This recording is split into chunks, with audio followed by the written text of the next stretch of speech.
மயிலாடுதுறையில் இருக்கோம். மயிலாடுதுறையில் சும்மா ஒரு மாடி தோட்டம் மாதிரி ஆரம்பித்து சின்ன லெவலில் அப்படியே கொஞ்சம் கொஞ்சமாக டெவலப் பண்ணி அப்படியே வச்சுருக்கேன் என்னுடைய பொழுதுபோக்குக்காக.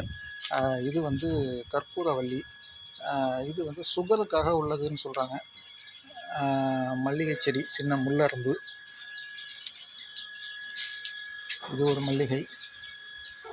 இது நெல்லிக்காய், சிகப்பு வெண்டை, மர வெண்டைங்க இருக்குது.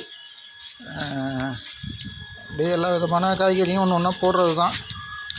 கனகாம்பரம், ஜப்சா விதை, சீத்தாமரம், செம்பருத்தி.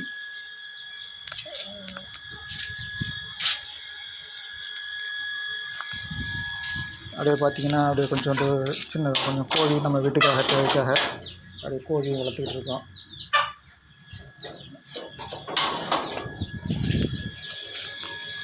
பொங்கல் கரும்பு இருக்குது.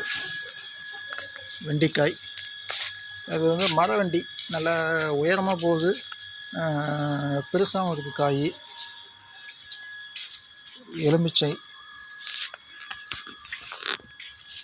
ஸ்வீட் ஆரஞ்சு, அத்தி, பெரி. இது வரைக்கும் இந்த மாதிரி தான் காய்க்குது. ஆனால் கருப்பாயிடும் நினைக்கிறேன். அந்த பழம் கருப்பாகிடுச்சா டேஸ்ட்டாக இருக்கும். இன்றைக்கும் சின்ன லெவலில் இருக்குல்ல. முடிஞ்சிச்சு, இப்போ சீசன் முடிஞ்சிச்சுன்னு நினைக்கிறேன். முள்ளங்கி, மஞ்சள் கிழங்கு, இப்போ பொங்கல் கொஞ்சம் எடுத்தோம்.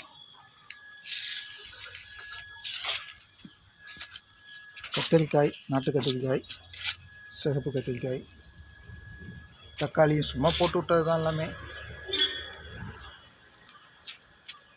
பீக்கங்காய் அறுவடைலாம் முடிஞ்சிச்சு.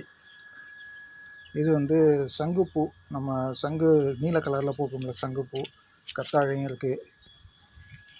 பீக்கங்காய், பாகக்காயெல்லாம் முடிஞ்சிச்சுன்னு நினைக்கிறேன், நான் பறிச்சிட்டாங்க. வெண்டி இப்போ தான் கத்திரிக்காய் காய்க்க ஆரம்பிக்குது, சின்ன சின்னதாக காய்க்குது. தக்காளியும் காய்க்குது. சிகப்பு வெண்டி,